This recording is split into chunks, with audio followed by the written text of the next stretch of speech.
Hello friends, नमस्कार। कैसे हैं आप लोग? आशा करता हूँ अच्छे होंगे। आज की हमारी बुक जो देखेंगे हम, उत्तर प्रदेश में समग्र अध्ययन, राकेश सारस्वत सर की बुक है और ये थर्ड एडिशन है। 2023-24 में मैंने ये बुक लिया हुआ था। ठीक है। ये बुक जो है आपको GS 5, आपको पता ही होगा कि UP PCS में जो मेंस में पूछा जाता है उसमें GS 1, GS 2, GS 3, GS 4, ये जो GS 1, GS 2, GS 3, GS 4 जो है ये आपका UPSC के तरह ही रहता है, लेकिन लेवल थोड़ा उससे डाउन होता है। लेकिन आपको मैं सुझाव देना चाहूँगा कि आप तैयारी UPSC लेवल की ही इसमें करिएगा। तो GS 1, GS 2, GS 3 और GS 4 में एथिक्स वगैरह पूछा जाता है, आपको पता ही होगा। तो ये आपका UPSC लेवल की तैयारी करेंगे। अब उसमें हुआ क्या कि ऑप्शनल को यहाँ पर हटा करके दो एडिशनल सब्जेक्ट लाए गए थे, जिसमें GS 5 और GS 6 इसको जोड़ा गया। जो UPSC में दो ऑप्शनल थे उसमें एक ऑप्शनल कम कर दिया गया था। यहाँ पर क्या हुआ कि दोनों को हटा करके जो है सिलेबस में क्या किया गया, यहाँ पर एक ला गया GS 5 ला दिया गया और एक GS 6 ला दिया गया। तो आपको सिलेबस तो पता ही होगा अगर आप इसकी प्रिपरेशन करते होंगे। तो GS 1 में आपको इतिहास, भूगोल वगैरह पूछा जाता है, सामाजिक मुद्दे पूछे जाते हैं। GS 2 में आपका पॉलिटिकल साइंस वगैरह, GS 3 में आपका साइंस एंड टेक वगैरह पूछा जाता है, इंटरनल सिक्योरिटी वगैरह। तो GS 4 में आपका जो है एथिक्स पूछा जाता है। GS 5 में आपका उत्तर प्रदेश का इतिहास, राजनैतिक जीवन, और GS 6 में आपका उत्तर प्रदेश की भूगोल और उसके समग्र अध्ययन के में सारी चीज़ें देखते हैं। फिलहाल अभी GS 5 और GS 6 जो ये नया सिलेबस होकर के आया, इसमें 2025-23-24 से 2022-23-24 के बाद से अच्छी किताबें जो हैं अगर हम रिव्यू करें तो इसमें सबसे अच्छी किताब जो है आपका ये राकेश सारस्वत सर की जो है बुक है, जो मेंस लेवल की प्रिपरेशन करने के लिए है। तो चलिए हम बिना समय गवाए स्टार्ट करते हैं, चूँकि टाइम बहुत इंपॉर्टेंट होता है, मैं आपका समय नहीं खराब करूँगा। तो ये देखिए, इसमें आपको इस बुक में कई भागों में ये बांटा गया है टॉपिक को। तो हम पहले भाग 1 देख रहे हैं। भाग 1 में आपको उत्तर प्रदेश का इतिहास पूछा जा रहा है। तो हम क्या टॉपिक देख रहे हैं? GS 5 में भाग 1 देख रहे हैं, उत्तर प्रदेश का इतिहास। उत्तर प्रदेश के इतिहास में इसको 6 भागों में भाग 1 को बांटा गया है, जिसमें उत्तर प्रदेश का प्राचीन इतिहास है, उत्तर प्रदेश का मध्यकालीन इतिहास, उत्तर प्रदेश का आधुनिक इतिहास, ये अध्याय के रूप में बांटा गया है। उत्तर प्रदेश का स्वाधीनता संग्राम में संघर्ष, 1857 क्रांति जो होगा उसमें देखा जाएगा। उसके बाद उत्तर प्रदेश की स्वतंत्रता सेनानी कौन कौन सी, उनके बारे में देखा जाएगा। मुख्य परीक्षा में महत्वपूर्ण प्रश्न यहाँ से जो पूछे गए उसको भी हम कवर करेंगे। और विगत वर्षों में जो कुछ प्रारंभिक UP PCS प्री में जो इससे संबंधित क्वेश्चन पूछे गए उसको भी हम कवर करेंगे। फिर उसके बाद हम लोग आंसर राइटिंग करना हम आपको सिखाएंगे। ठीक है, आंसर को समझना सिखाएंगे, किस प्रकार से उत्तर को तोड़ना है, प्रश्न को तोड़ना है, उसको समझाएंगे, जिससे कि फालतू वगैरह चीज़ से आप बच करके डिट्टो जो पूछा गया वही चीज़ आप वहाँ पर के लिख करके आए हैं। क्योंकि आज के समय में क्वेश्चन को समझना ही बहुत ज़रूरी है। जब आप क्वेश्चन को तब समझ पाएंगे जब आप गहन अध्ययन से बुक को पढ़ेंगे। तो आज अध्याय 2 में हम देखेंगे उत्तर प्रदेश का प्राचीन इतिहास। चलिए शुरू करते हैं। इसमें देखिए लिखा गया है कि उत्तर प्रदेश का इतिहास उतना ही पुराना है जितना मानव सभ्यता। आपको पता होगा कि मानव सभ्यता का विकास जो है बहुत पुराना है हमारे यहाँ। पाषाण युग से जो है आपको पता होगा कि मानव जीवन के साक्ष्य यहाँ पर मिले हुए हैं। पाषाण युग में ही मानव जो था बर्बरता के रूप में रहता था, मांस खाता था, पत्थरों के औजार से वो शिकार करता था। ठीक है, तो इसमें सारी चीज़ें लिखी गई हैं, मैं आपको आगे पढ़ के बताऊँगा। तो प्राचीन काल में गंगा के मैदानी क्षेत्र में ये सिविलाइजेशन जो है उपस्थित थी। मानव सभ्यता जो है प्राचीन काल में गंगा के मैदानी क्षेत्रों में उपस्थित थी। आपको पता होगा कि गंगा का ये मैदानी क्षेत्र था। और ये मैं थोड़ा भारत के बारे में आपको बता देता हूँ। सपोज डेट आपका भारत है, इधर आपका हिमालय है, हिमालय से नदियाँ निकलती हैं और यहाँ पर गंगा है। तो गंगा अपने साथ जो है हिमालय से जो मिट्टियाँ काट के लाई हुई है यहाँ पर क्षेत्रों में बांट दी हुई, इसी को हम गंगा का मैदान कहते हैं। वेदों के समय में इसको ब्रह्मर्षि देश के नाम से भी जाना जाता था। ठीक है, और इसको मध्य देश के नाम से भी जाना जाता था। हाल में विभिन्न स्थलों में उत्खनन से प्राप्त अनेकों महत्वपूर्ण अवशेषों से इस क्षेत्र की प्राचीनता का पता चलता है। एक सेकंड में इसको और जूम कर दूं तो आपको बढ़िया से समझ में आएगा। ठीक है, तो यहाँ पर देखिए प्राचीन इतिहास को 3 कालखंडों में बांटा गया है। आपको जब इतिहास के बारे में आप पढ़ ही रहे हैं तो मैं आपको थोड़ा बता देता हूँ कि इतिहास को सबसे पहले हम जो हमारे सिलेबस में पूछा जाता है उसमें GS1 का सेगमेंट होता है, ठीक है। इतिहास, उसमें इतिहास हो गया, सामाजिक जो होता है भारतीय समाज होता है, ठीक है, भूगोल है, तो GS1 का एक टॉपिक है। तो GS1 के इस टॉपिक में इतिहास को हम 5 भागों में डिवाइड किए हैं। तो पहला होगा एंशिएंट हिस्ट्री, ठीक है, दूसरा होता है मेडुअल हिस्ट्री, तीसरा होता है मॉडर्न हिस्ट्री, चौथा होता है आर्ट एंड कल्चर, ठीक है, और पांचवा होता है आपका आज़ादी के बाद भारत, जो वर्तमान 1947 के बाद से भारत का डेवलपमेंट हुआ वो, प्लस एक और वर्ल्ड हिस्ट्री। तो आपका कुल मिला के 6 सेगमेंट जो है हिस्ट्री हमको पढ़ना हुआ है। चाहे आप यूपी PCS की तैयारी करिए, चाहे UPSC की तैयारी करिए, दोनों में आपको पढ़ना होगा, बिना पढ़े आपका कल्याण नहीं होना है। तो उन इतिहासों को लेकर के वहाँ पे तो आपको इतिहास पढ़ना ही है, ठीक उसी प्रकार GS5 में भी आपको इस इतिहास को पढ़ना है, ठीक है। तो वहाँ पर देखिए, हम इतिहास को, प्राचीन इतिहास को समझने के लिए उसको 3 कालखंडों में विभाजित किए हैं। आपको पता ही होगा कि मानव जब पैदा हुआ तो भाई शुरू में तो उसको ज्ञान का था नहीं, वो बर्बरता की तरह रहता था, नंगधड़ंग रूप में, झुरमुटों में रहता था, गुफाओं में रहता था, पेड़ों पर रहता था, ठीक है। तो इतिहास को जानने के लिए 3 जो है कालखंडों में विभाजित किया गया है।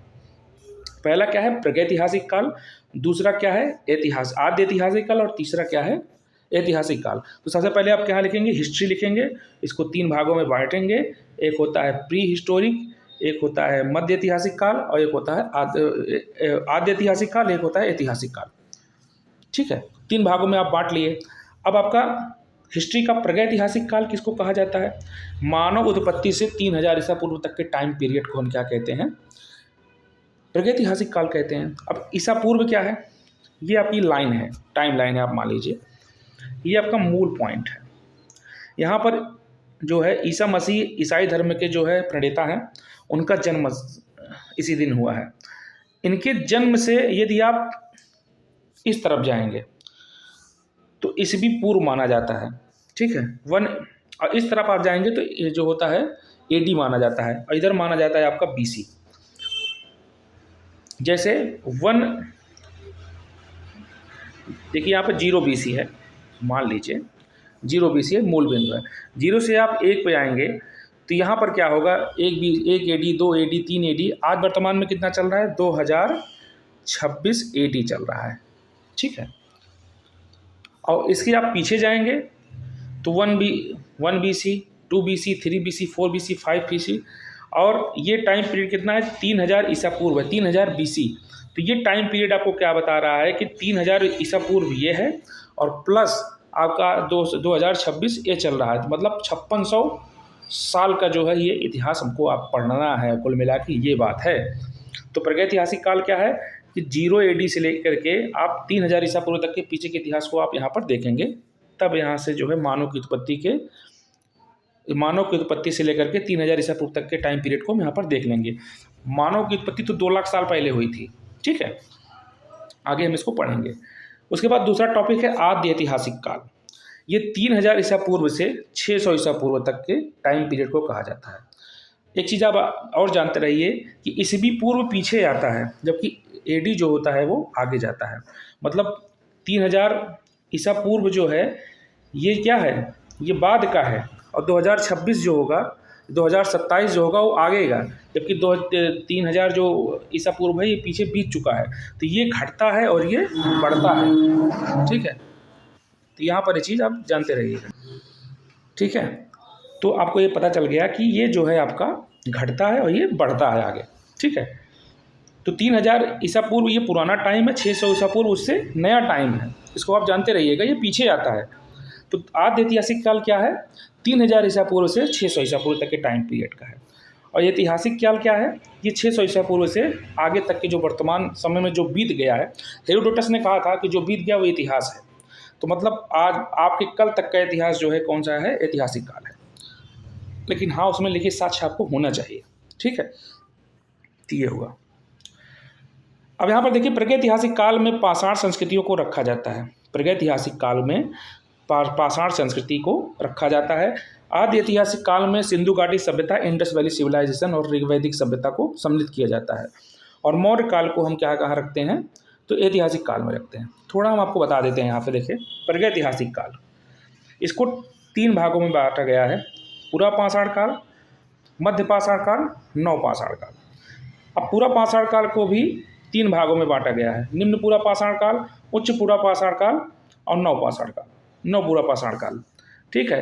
मध्य पाषाण काल और ये क्या है, नव पाषाण काल है। तो इसको आप जान लीजिए प्रागैतिहासिक काल का टाइम है, यहाँ पर पत्थरों के ऊपर ही हम चर्चाएं करेंगे।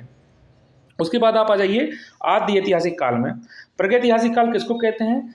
ऐसा ऐतिहासिक काल जिसके कोई खुदाई के साक्ष्य नहीं प्राप्त हुए हैं, पत्थरों के आधार पर, रेडियो कार्बन डेटिंग के आधार पर हम उस समय के काल का निर्धारण करते हैं, उसे हम क्या कहते हैं, प्रागैतिहासिक काल कहते हैं, ठीक है। आदि ऐतिहासिक काल क्या कहते हैं? ऐसा ऐतिहासिक काल जिसके लिखित साक्ष्य तो प्राप्त हुए हैं, ठीक है, लेकिन हम उसको पढ़ नहीं पाए हैं, समझ नहीं पाए हैं, उसे हम क्या कहते हैं, आदि ऐतिहासिक काल कहते हैं, ठीक है। नया ऐतिहासिक काल है लेकिन हम समझ नहीं पाए हैं। उसके बाद ऐतिहासिक काल का है, ऐतिहासिक काल उसको कहते हैं जिसको जो है लिखित साक्ष्य भी मिले हुए हैं, हम उसको पढ़ भी लिए हैं, ठीक। जैसे आपको सिंधु घाटी सभ्यता में ब्रिस्टोफोर्डन लिपि आपको पता होगा, तो ब्रिस्टोफोर्डन लिपि को आप अभी तक समझ नहीं पाए हैं, ठीक है। तो ये हुआ आपका टाइम पीरियड। तो चलिए हम प्रागैतिहासिक काल को स्टार्ट करते हैं। प्रागैतिहासिक काल प्री हिस्टोरिक पीरियड मानव सभ्यता के आरंभ पाषाण काल से हुआ है। इसे 3 कालों में विभक्त किया गया है, पूरा पाषाण काल, मध्य पाषाण काल, नव पाषाण काल। भाई जब मानव सभ्यता आई तो उसको कुछ बारे में जानकारी था नहीं, सबसे पहले हाथ में पत्थर पाया, उसी से जानवर को मारा, उसी से उसको खा लिया, उसको भोजन मिला, तो पत्थर को समझ गया वो औजार, उसी से जानवरों को मार पाता था वो, तो उसके हथियार हो गए, ठीक है। अस्त्र और शस्त्र, अस्त्र जो होता है कि जिसको फेंक करके मारा जाता है, शस्त्र हाथ में लेकर के लड़ाई करते, तलवार शस्त्र है, तो इसमें भी अंतर होता है, ठीक है। तो यहाँ पर इस चीज़ को समझ गए होंगे आप, ठीक है। ये देखिए यहाँ पर प्रागैतिहासिक काल, इसे प्री हिस्टोरिक एरा कहते हैं। ये 3 भागों में विभाजित है। पूरा पाषाण काल ये 5 लाख से 10,000 ईसा पूर्व तक के टाइम पीरियड को कहते हैं। 5 लाख से वर्ष से 5 लाख BC है, ईसा पूर्व है। 5 लाख BC से 10,000 BC तक के टाइम पीरियड को पूरा पाषाण काल कहते हैं। 10,000 से 6,000 ईसा पूर्व तक के टाइम पीरियड को आपको मध्य पाषाण काल कहते हैं। 6,000 से 1,000 ईसा पूर्व तक के टाइम पीरियड को हम क्या कहते हैं, नव पाषाण काल कहते हैं। तो ईसा पूर्व और ईस्वी में तो आपको अंतर पता चल गया होगा, मैंने थोड़े में बता दिया था आपको। उसके बाद यहाँ पे देखिए पूरा पाषाण काल को भी 3 भागों में बांटा गया है, निम्न पूरा पाषाण काल, मध्य पूरा पाषाण काल, उच्च पूरा पाषाण काल। तो निम्न पूरा पाषाण काल क्या है, तो 5,000 BC से 5 लाख BC से 50,000 BC तक, 5 लाख BC से 50,000 BC तक के टाइम पीरियड को क्या कहते हैं, निम्न पूरा पाषाण काल कहते हैं। मध्य पूरा पाषाण काल किसको कहते हैं, तो 50,000 BC से 40,000 BC तक के टाइम पीरियड को हम क्या कहते हैं, निम्न पूरा पाषाण, मध्य पूरा पाषाण काल कहते हैं। उच्च पूरा पाषाण काल किसको कहते हैं, तो 40,000 से 10,000 BC तक एक टाइम पीरियड को कहते हैं। तो आप सबसे पहले जान लीजिए कि पूरा पाषाण काल किसको कहते हैं, 5 लाख से 10,000 BC आगे लगा दीजिएगा। मध्य पूरा पाषाण काल 10,000 से 600 BC तक। नव पूरा पाषाण काल 600 BC से 1,000 BC तक, ठीक है, 6,000 BC से 1,000 BC तक, ठीक है। मैं बोल कुछ और रहा हूँ और देख कुछ और रहा हूँ, ठीक है।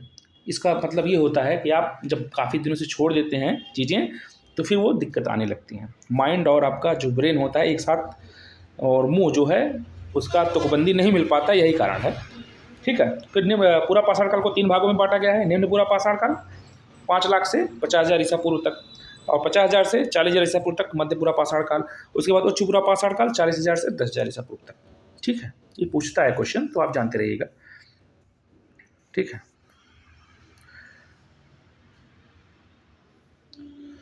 यहाँ पर देखिए पूरा पाषाण काल में मानव पूरी तरह असभ्य, बर्बर एवं जंगली पैलियोलिथिक सीवरेज था और प्रवाह पराया नदियों के किनारे अथवा गुफाओं में रहता था। नदियों के किनारे इसलिए रहता था क्योंकि उसको पानी मिल जाता था, गुफाओं में उसको जानवरों से सुरक्षा प्रदान होती थी, वह शिकार एवं भोजन संग्रह का कार्य करता था।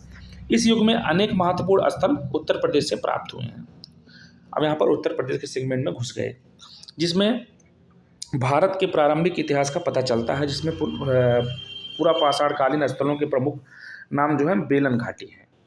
बेलन घाटी दुनिया के उन प्राचीनतम स्थलों में से एक है जहां मानव का प्रथम बसाव देखा जाता है, ठीक है। सोनभद्र से निकलने वाली और बहने वाली बेलन नदी टोंस की सहायक नदी है। ठीक है, और टोंस किसकी सहायक नदी है?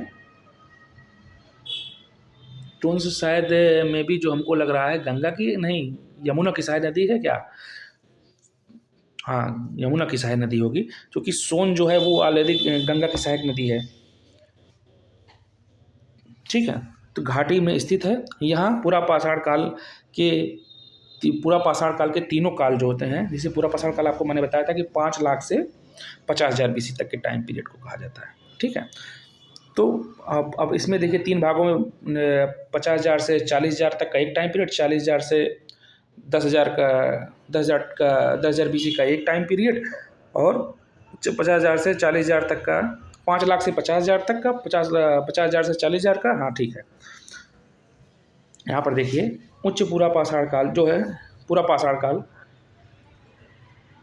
निम्न पूरा पाषाण काल इसको बोल सकते हैं। निम्न पूरा पाषाण काल का जो टाइम पीरियड है 5 लाख से क्या है 50,000 BC तक का है। 5 लाख से 50,000 BC तक का है। ठीक है, 5 लाख से 50,000 BC तक का टाइम पीरियड क्या है, ये आपका निम्न पूरा पाषाण काल है।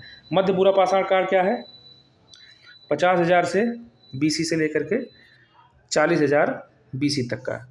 और उसके बाद आपका निम्न पूरा पाषाण काल कब तक का है, तो 40,000 से 10,000 BC तक के टाइम पीरियड को क्या कहते हैं, निम्न पूरा पाषाण काल कहते हैं। ठीक है, तो बेलन नदी जो होती है ये क्या है, टोंस की सहायक नदी है, और यहीं पर जो है आपका क्या मिलता है, तीनों जो बेलन घाटी जो है, बेलन घाटी सभ्यता जो है यहाँ पर पाया जाता है। कहाँ पर है ये, तो ये जो आपका सोनभद्र जिले में स्थित है। सोनभद्र में तो है, कहाँ पे है, सेकंड, मानव सभ्यता का बसा हुआ सोनभद्र जिले में। ठीक है, तो यहाँ पर सोनभद्र जिले से निकलने वाली यहाँ और बहने वाली एक नदी जो है टोंस की सहायक नदी है, बेलन नदी, ये घाटी में स्थित है। पूरा पाषाण काल के तीनों काल जो है, निम्न पूरा पाषाण काल, मध्य पूरा पाषाण काल और उच्च पूरा पाषाण काल के साथ यहाँ पर मिलते हैं। ठीक, उसके बाद यहाँ पर देखिए बेलन घाटी पूरा स्थल की खोज एवं उत्खनन कार्य का श्रेय इलाहाबाद विश्वविद्यालय के पूर्व अध्यक्ष श्री GR शर्मा को जाता है। यहाँ लोहदा नाले के समीप अस्त निर्मित मातृ देवी की प्रतिमा। ठीक है, तो आप इस चीज़ को इम्पोर्टेंट समझिएगा कि उत्तर प्रदेश में सबसे पुराना जो पूरा पाषाणकालीन स्थल है, जिसमें तीनों पाषाणकाल के पूरा पाषाणकालीन स्थल प्राप्त हुए हैं, बेलन नदी घाटी में लोहदा नाला के पास जो है एक सभ्यता पाई गई थी, जिसमें तीनों पूरा पाषाणकालीन सभ्यता पाई गई थी। यहाँ पर अस्त निर्मित मातृ देवी की प्रतिमा पाई गई है। सोनभद्र जिले में स्थित है, बेलन नदी के पास स्थित है। बेलन नदी किसकी सहायक नदी है, टोंस की सहायक नदी है। ठीक है, यहाँ एक सुंदर मूर्ति मिली है। इस तरह की मूर्ति भारत में अन्यत्र कहीं भी नहीं प्राप्त हुई है। यहाँ के निवासी आरंभ से आखेट आदि के लिए क्वार्टजाइट कठोर एवं रूपांतरित पत्थर से बने औजारों का प्रयोग करते थे, किंतु कालांतर में जैस्पर और चट आदि चमकीले पत्थरों की सहायता से फलक औजार बनाए गए। देखिए इसमें जैस्पर, चट, क्वार्टजाइट, ये पत्थरों के अलग अलग प्रकार के आकार हैं। ठीक है, कोई पत्थर ये जो खुरदुला हो गया, दोनों तरफ खुरदुला हो गया पत्थर। ठीक है, कोई जैस्पर। ठीक है, इसी आधार पर पत्थरों का आधार पर अलग अलग नाम दिए गए हैं। ठीक है, तो यहाँ आपको इतना जो आप हिस्ट्री से वो जो है PhD नहीं करना है आपको, बस जानते रहिए कि जैस्पर, चट, क्वार्टजाइट सब पत्थर के रूपांतरित रूप हैं। ठीक है, और इसे ही फलक संस्कृति के नाम से जाना जाता है। पूरा पाषाणकालीन अवशेष सोनभद्र स्थित सिंगरौली घाटी तथा वाराणसी के क्षेत्र चकिया के चंदौली में भी प्राप्त हुए हैं। ठीक है, तो कहाँ कहाँ पर, सबसे पहले बेलन घाटी, ये कहाँ पे है, बेलन घाटी पूरा स्थल की खोज किसने किया था, इलाहाबाद के GR शर्मा ने किया था। बेलन घाटी कहाँ पर स्थित है, तो बेलन नदी घाटी जो सोनभद्र में स्थित है, वहाँ लोहदा नाला के पास। एक सेकंड रुक जाइए, बेलन घाटी यार हमको लग रहा है कि इलाहाबाद में है।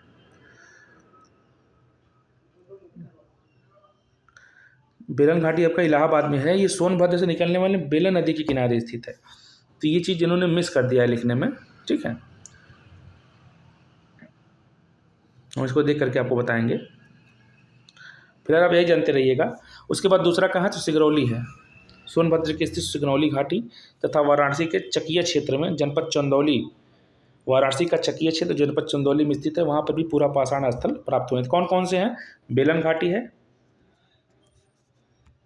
यहाँ अस्त निर्मित मातृ देवी की प्रतिमा प्राप्त हुई है। उसके बाद दूसरा क्या है? सिंगरौली स्थित, सिंगरौली घाटी स्थित कहाँ पर? ये सोनभद्र में, सोनभद्र का सिंगरौली घाटी। उसके बाद तीसरा क्या है? बनारस का चकिया घाटी। ठीक है, तो यहाँ से तीनों से पूरा पाषाणकालीन संस्कृति प्राप्त हुए हैं। उसके बाद यहाँ पर देखिए उत्तर प्रदेश में मृदभांड संस्कृति, पोएट्री कल्चर ऑफ यूपी। मृदभांड का मतलब होता है मिट्टी के बर्तन। ठीक है, मिट्टी के बर्तन क्या होते हैं? जैसे आप गगरी वगैरह देखे होंगे, गाँव में देखते होंगे गगरी वगैरह आता है, मिट्टी का बना होता है, वही है मृदभांड। तो प्राचीन इतिहास की जानकारी पुरातात्विक स्रोतों के पर निर्भर है। पुरातात्विक स्रोतों में मृदभांड मिट्टी के बर्तन महत्वपूर्ण स्थान रखते हैं। देखिए, मैं आपको ये बताना चाहता हूँ कि मैं कतई आपसे ज़्यादा नहीं जानता हूँ। हम दोनों सीखने का प्रयास कर रहे हैं, यहाँ पर जो बैठे हुए हैं सीखने का प्रयास कर रहे हैं। मानव निरंतर एक दूसरे से सीख करके आगे ही बढ़ता है, ये बात आपको समझ लेनी चाहिए। कोई यहाँ पर गुरु नहीं है, कोई यहाँ पर शिष्य नहीं है, हम लोग सब समान हैं। कोई हमसे गलती होती तो आप उसको सुझाव देकर के सुधार करने का प्रयास करिए। हम अगर आपसे गलती होगी तो हम सुधारने का प्रयास करेंगे, नहीं होगा दोनों से तो किसी और से जानकारी लेकर के सही करने का प्रयास करेंगे। इसी को जीवन कहते हैं। और बहुत मैं पूरे विश्वास से कहना चाहता हूँ कि ऐसे जीवन जीने में बहुत मज़ा आएगा आपको, जहाँ पर अभिमान, घमंड, ये सब चीज़ें नहीं होंगी। ठीक है, तो हम दोनों मिल करके सीखने का प्रयास करेंगे, कुछ चमत्कार करने का प्रयास करेंगे, इस समाज को बदलने का प्रयास करेंगे। ठीक है, तो मैं इसमें आपका साथ चाहता हूँ। चलिए आगे बढ़ते हैं। उत्खनन में किसी स्थान पर प्राप्त मृदभांड से अनुमान लगाया जाता है कि वहाँ के निवासियों की तत्कालीन परिस्थिति, जीवन स्तर, समाज संरचना, व्यक्तिगत व सामाजिक सोच आदि कैसी थी। भैया, वहाँ की जो मिट्टी के बर्तन बनाए जाते थे, वहाँ की कलाकृति, वहाँ की व्यवस्था, वहाँ के जो भैया कोई पैरट का, तोते का बना दे रहा है मुँह, कोई मोर बना दे रहा है, कोई में फूल बना दे रहा है, तो वहाँ की कलाकृति, स्थलाकृति, वहाँ की बनावट को देखने पर यह लगता है कि भैया वहाँ का मैंने कलाकार था। फलाना गाना लिख रहा है तो वहाँ गायक रहे होंगे भैया। होता है कि नहीं होता है? वहाँ भाई बहुत कलाकार लोग थे, बहुत ज्ञानी लोग थे वहाँ पर। तो वहाँ की सामाजिक परिदृश्य से आपको जानकारी मिली कि नहीं मिली? जैसे आपका ही क्षेत्र हो, वहाँ पर जैसे आपको पता होगा कि उत्तर प्रदेश में जौनपुर जिला है, वहाँ पर एक गांव है, वहाँ पर लोग कहते हैं कि पूरे गांव में सब लोग IAS हैं। तो इससे यह पता चलता है, उनके कर्म से यह पता चलता है कि वो लोग कितने इंटेलिजेंट हैं, कितने अपनी मेहनत को लेकर के सशक्त हैं। तो वहाँ की व्यवस्थाएँ आपको कैसी लगेंगी? देखने में लगेगा कि वहाँ जो है, वहाँ की जो संस्कृति, सभ्यता और सामाजिक परिदृश्य वहाँ अच्छा होगा। ठीक है, तो सबसे पहला आप यहाँ पर देखिए गैरिक मृदभांड संस्कृति, जिसे OCP कहते हैं। काल इसका है, टाइम पीरियड क्या है? 2000 ईसा पूर्व से 1500 ईसा पूर्व। आपको वैदिक टाइम पीरियड आपको ये देखने को मिलेगा वेदों के समय में। स्थल क्या है?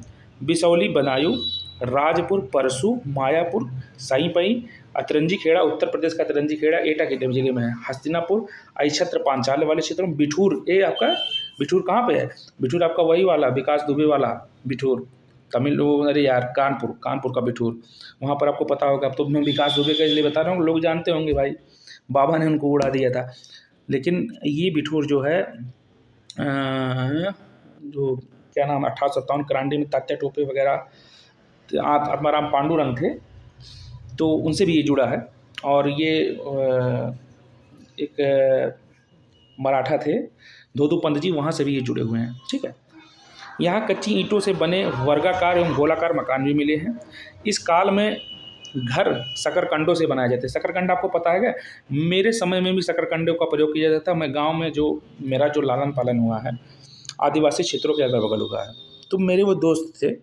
ठीक है, तो होता क्या था कि वो लोग गरीब थे बेचारे, हम जाके वहाँ दिन पर खेलते थे।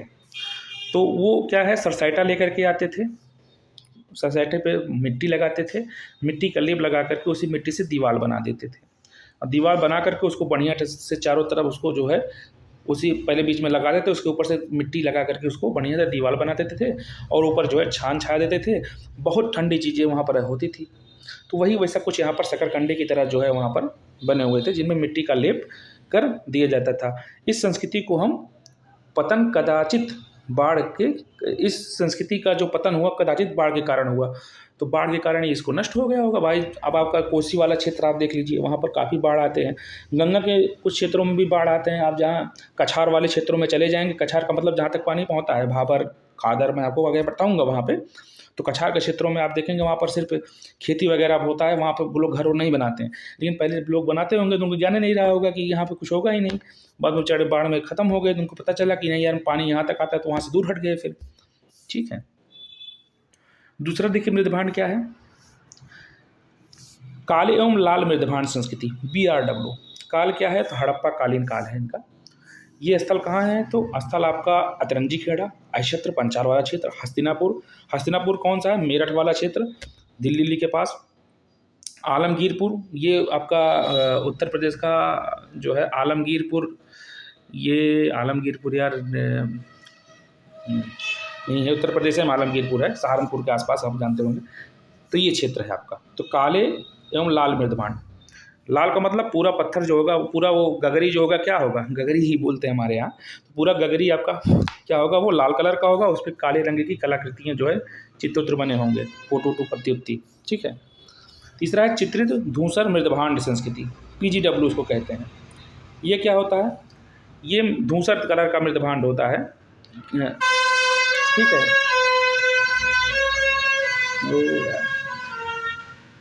गजब गजब म्यूजिक बजा रहे हैं, देख लीजिए इनको भी। तो PGW क्या है, तो PGW का मतलब होता है चित्रित भी हो, धूसर भी हो, मृदभांड मिट्टी का बर्तन तो है ही है। तो मतलब वो चित्र धूसर की तरह चित्र हो, यहाँ पर कुछ कुल मिला के ऐसा ही है। इसका जो काल निर्धारण है वो वैदिक काल है, ऋग्वैदिक और उत्तर वैदिक काल में यहाँ पर पाया गया। अक्षेत्र आलमगीरपुर, हस्तिनापुर, अतरंजी खेड़ा, मथुरा। तो ये आपका यही उत्तर वैदिक काल में अतरंजी खेड़ा आप हर तीनों में डाल दीजिएगा, जितने मृदभांड है, चाहे आपका काले लाल मृदभांड हो, चित्रित धूसर मृदभांड हो, और आपका एक ऊपर वाला कौन है, गैरिक मृदभांड हो। तो कुल में अक्षेत्र तो कहीं अतरंजी खेड़ा और अक्षेत्र और आलमगीरपुर तो है ही है। ठीक है। उसके बाद देखिए NBPW, उत्तरी काले पालिश युक्त मृदभांड संस्कृति। ये क्या है, उत्तरी का मतलब होता है उत्तर के क्षेत्र में रहा होगा। अक्षेत्र है, हस्तिनापुर है, अतरंजी खेड़ा है, कौशाम्बी आपका जो है इलाहाबाद वाला रीजन जो है, श्रावस्ती आदि में। श्रावस्ती में सबसे ज़्यादा जो है महात्मा बुद्ध ने शिक्षा दिया था, और इतना शिक्षा दे दिया कि वहाँ की लिटरेसी रेट डाउन हो गई। मजाक कर रहा हूँ। ठीक है। इसे तरह क्या कर ली, लिटरेसी रेट कम क्यों होता है, तो यहाँ से आप क्लियर कर सकते हैं। ठीक है। तो उत्तरी काले पालिश युक्त मृदभांड संस्कृति NBPW। आगे बढ़ते हैं। तो ये आपका एक कोष्टक में दे दिए थे, मृदभांड संस्कृति के बारे में आप जानते रहिए। तो 4 प्रकार के मृदभांड आपको प्राप्त हुए हैं, काले एवं लाल मृदभांड, ठीक है, गैरिक मृदभांड, 5 है कि 4 हैं, हाँ, गैरिक मृदभांड, काले एवं लाल मृदभांड, चित्रित धूसर मृदभांड, उत्तरी काले और युक्त काले पालिश युक्त मृदभांड। इसमें पालिश लगा देते छोड़ के, और क्या। आप अभी देखे होंगे यार, आदिवासी क्षेत्रों में सजावट में जो है बढ़िया गगरी सजा करके रख देते हैं, अच्छा लगता है देखने में। ठीक है। हमारे यहाँ मृदभांड को गगरी बोला जाता है। ठीक है। तो वहाँ भाषिएगा मत। उत्तर प्रदेश में मध्य पाषाण काल के प्रमुख स्थल हैं। अब यहाँ पर देखिए मध्य पाषाण काल आ गया। तीनों पाषाणिक संस्कृति को आपने देख लिया। ठीक है। मृदभांड संस्कृति को आपने देख लिया। ठीक है। अब मध्य पाषाण काल का आ गया। तो आपसे पाषाण संस्कृति के बारे में पूछे थे कौन कौन सा क्षेत्र आप बताएंगे। सबसे पहला आप बताएंगे आपका बेलन घाटी, प्रयागराज वाले क्षेत्रों में, इलाहाबाद में। दूसरा क्या है, तो यहाँ पर सोगौरा है, कौन सा है, भूल गया हूँ, एक सेकेंड रुक जाइए। सिंगरौली वाला, सिंगरौली घाटी, और तीसरा चकिया घाटी। सोनभद्र का सिंगरौली घाटी और बनारस का चकिया घाटी, चंदौली वाले क्षेत्रों में। ठीक है। तो 3 हो गया। कौन सा, पहला सिंगरौली घाटी जो मैं भूल रहा था अभी, दूसरा बनारस का चकिया घाटी जो कि चंदौली क्षेत्र में स्थित है, बनारस के चंदौली क्षेत्र में स्थित है, और तीसरा जो है बेलन घाटी प्रयागराज वाले क्षेत्रों में स्थित है। लेकिन बेलन नदी कहाँ से निकलती है, वो सोनभद्र से निकलती है। किसकी सहायक नदी है, टोन्स की सहायक नदी है। ठीक है। तो ये हो गया आपका पाषाण संस्कृति, जो पूरा पाषाण संस्कृति है। अभी मध्य पाषाण संस्कृति हम आगे देख रहे हैं। तो उत्तर प्रदेश में मध्य पाषाण काल के प्रमुख स्थल हैं सराय नाहर राय। देखिए मैं इसको याद करने का एक ट्रिक जानता हूँ, मदरसा। ठीक है। इससे होता है मादहा, माँ से द से होता है दमदमा और सा से होता है सराय नाहर राय। ये तीनों कहाँ पे हैं? तो तीनों भैया आपकी ये प्रयागराज में हैं। और चौपानी मांडव भी एक आप वहाँ पर जोड़ लीजिए, ठीक है। तो मध्य पाषाण काल की संस्कृति में सराय नाहर राय, मादहा, दमदमा और चौपानी मांडव है। सराय नाहर राय, मादहा एवं दमदमा वर्तमान प्रतापगढ़ जनपद में स्थित हैं। सराय नाहर राय, अब तो प्रतापगढ़ में, उसको मैं प्रयागराज बोलता हूँ, प्रतापगढ़ कर लीजिएगा, ठीक है। सराय नाहर राय और मादहा में स्थित झोपड़ियाँ बनाकर रहने के साक्ष्य मिले हुए हैं, ठीक है।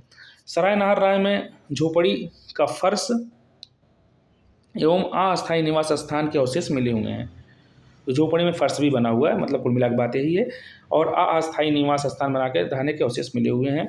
यहाँ 14 सावधान एवं 8 गर्त चूल्हे मिले हुए हैं। गर्त चूल्हे किसको कहते हैं? जो गड्ढे में चूल्हे बनाए जाते हैं।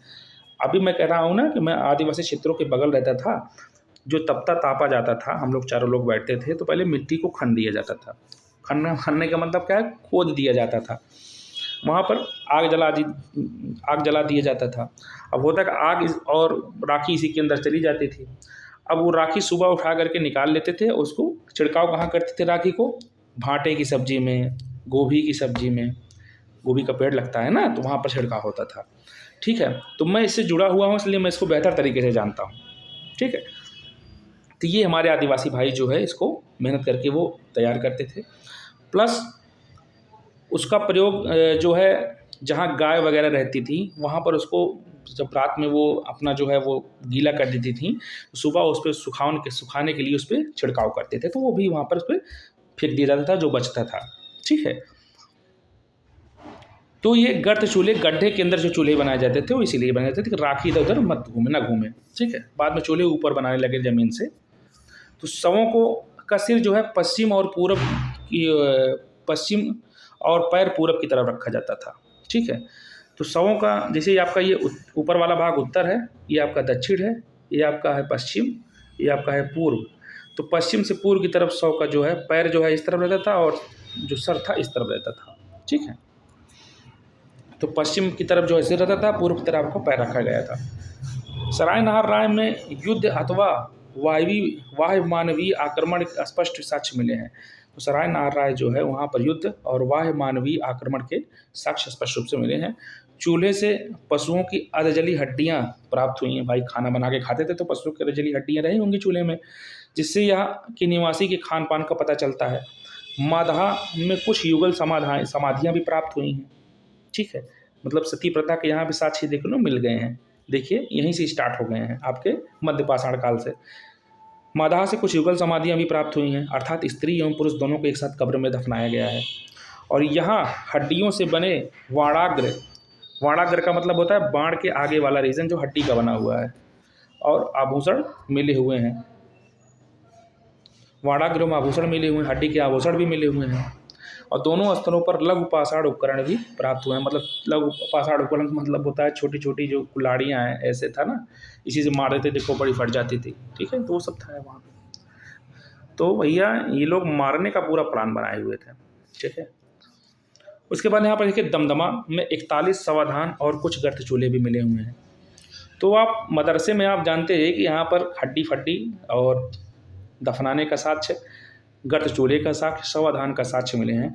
लेकिन यहाँ पर देखिए जब जनरली सती प्रथा के कहाँ साक्ष्य मिले हुए हैं, तो युगल समाधियाँ मादहा में मिली हुई हैं। इसको आप जानते रहिएगा, ठीक है। ये इंपॉर्टेंट है, पूछा जाता है। आप पूछ सकते हैं कि सती प्रथा के बारे में क्वेश्चन पूछा जाएगा तो आप पाषाण काल के उदाहरण देकर के आप जो है यहाँ पर इसको लिख सकते हैं, आपको वहाँ नुकसान नहीं करेगा, ठीक है।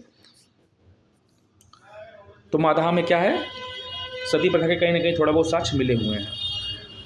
अब यहाँ पे देखिए दमदमा में 41 सावधान और कुछ गर्त चूल्हे मिले हैं, 5 युगल समाधियाँ, 2 शवों को एक साथ दफनाया गया है, ठीक है। तो 5 जगह युगल समाधियाँ मिली हुई हैं। ये तो और भैया दमदमा जो दमदम करके और आगे आ गया है, भैया हमसे बड़ा दमदार कौन है। तो मादहा में तो दमदार था ही, और दमदार हो गए हैं, 5 युगल समाधियाँ एक साथ दफना दी गई हैं। लेकिन यहाँ स्त्री का नाम तो नहीं लिया गया है, जबकि एक समाधि 3 सावधान, ओहो, अब यहाँ पर देखिए 3 लोगों के साथ दफना किया गया है, ठीक है। तो 3 समाधानों को, 3 मानव शवों को एक साथ रखा गया है यहाँ पे। यहाँ भी लघु पाषाण उपकरण के साथ साथ हड्डियों के बने आभूषण प्राप्त हुए हैं। प्रयागराज के निकट लिखैया नामक शिलाश्रय से सर्वाधिक 17 मानव कंकाल प्राप्त हुए हैं। तो लिखैया जो है प्रयागराज में के निकट है, यहाँ पर क्या हुआ है कि यहाँ के शिलाश्रय से 17 मानव कंकाल एक साथ प्राप्त हुए हैं, सबसे ज़्यादा। ठीक है। उत्तर प्रदेश के 9 पाषाणकालीन, तो चौपानी मांडव भी याद किए रहिएगा। ठीक है। उत्तर प्रदेश के 9 पाषाणकालीन स्थलों में प्रयागराज में बेलन घाटी, अब यहाँ पर बेलन नदी देखिए क्लियर हो गया है। बेलन नदी के तट पर उत्तर प्रदेश में 9 पाषाणकालीन स्थलों में प्रयागराज के बेलन नदी के तट पर, वहाँ पर यही कन्फ्यूजन हो रहा था, वहाँ पर दिया नहीं था, यहाँ से क्लियर कर दिया कि बेलन नदी के तट पर स्थित कोलडीहवा। अब यहाँ पे आपको पता होगा कि बेलन घाटी व्यवस्था यहाँ चल रही थी, तीनों पूरा पाषाण काल की संस्कृति यहाँ पर मिली हुई थी। ठीक है, एक सेकंड रुक जाइए।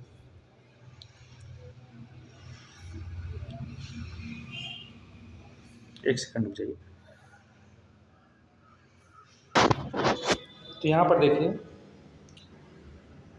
उत्तर प्रदेश के 9 पाषाणकालीन स्थलों में प्रयागराज में बेलन नदी घाटी तट पर स्थित कोलडीहवा, महगढ़ा और पंचोह के अतिरिक्त संत कबीर नगर जनपद के लहुरा देव के नाम से प्रमुख हैं। इन पुरास्थलों से कृषि, कच्ची ईंट तथा घास फूस के बने आवास के प्राचीनतम साक्ष्य प्राप्त हुए हैं। कोलडीहवा से 7000 से 6000 ईसा पूर्व तक की धान की खेती के साक्ष्य मिले हुए हैं। वहीं नवीनतम शोध के अनुसार लहुरा देव को भारतीय उपमहाद्वीप की कृषि के प्राचीनतम साक्ष्य के रूप में स्वीकार किया गया है 9000 से 8000 ईसा पूर्व तक। तो मैंने आपको बताया था कि जो ये पीछे जाता है वो पहले का माना जाता है, और ये वाला जो है ये आगे का माना जाएगा। तो 7000, 6000, 5000 ये आगे का आएगा, 9000 पीछे का जाएगा ईसा पूर्व में। इस चीज़ को आप जानते रहिएगा। ठीक है। तो सबसे पुरानी जो धान की खेती के साक्ष्य कहाँ पर मिले हुए हैं, तो कोलडीहवा से नहीं, अब वर्तमान में जो है वो कहाँ पे हुए हैं, वो आपके लहुरा देव से प्राप्त हुए हैं, संत कबीर नगर से। कोलडीहवा आपका कहाँ पे है, तो कोलडीहवा आपका